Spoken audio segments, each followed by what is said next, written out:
What made him this way? What is he looking for? What has he done? This is the story of Pyro-Pat.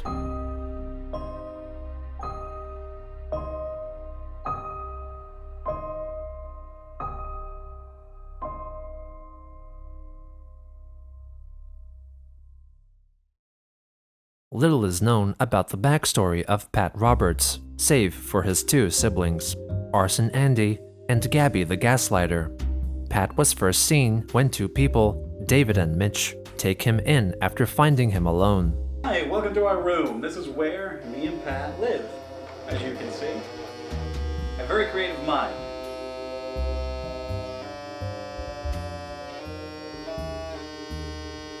Pat is an individual with many issues, being possessed with fire and rarely speaking. When he does speak, it's in a monotone and unnerving voice. I'm Pat. Pat, huh? What you doing there? Playing with fire? Yeah. While Mitch dismisses Pat as not their responsibility, David tries to help him overcome his obsession with fire. After being his friend for 3 months, David brings in Dylan, a priest, who agrees to take Pat under his wing. 3 months later, Pat has made remarkable progress, causing Dylan to praise him, even suggesting that he could lead to the church one day. However, David comes by and informs Dylan that Mitch's house has mysteriously burned down, which raises suspicions from Mitch. People think he's this upstanding citizen, but that's not the case.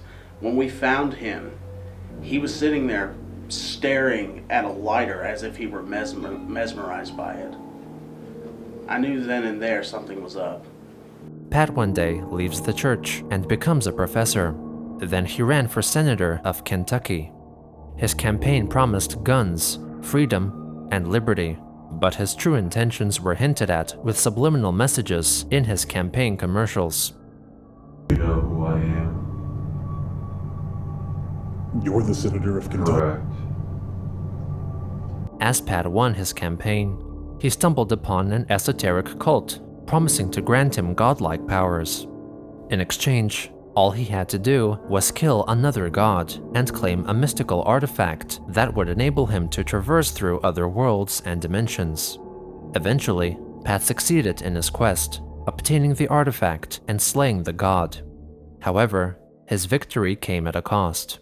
The last time he was seen, he was back where he was first discovered by David and Mitch. Only this time, he was vomiting up an extraterrestrial ectoplasm. No one knows where he is today. He could be in another dimension fighting more gods for more power, living his best life in hell, or even right here on Earth, planning a takeover. One thing is for certain, however. He's way weirder than Chris Chan. Asuka can totally beat him up.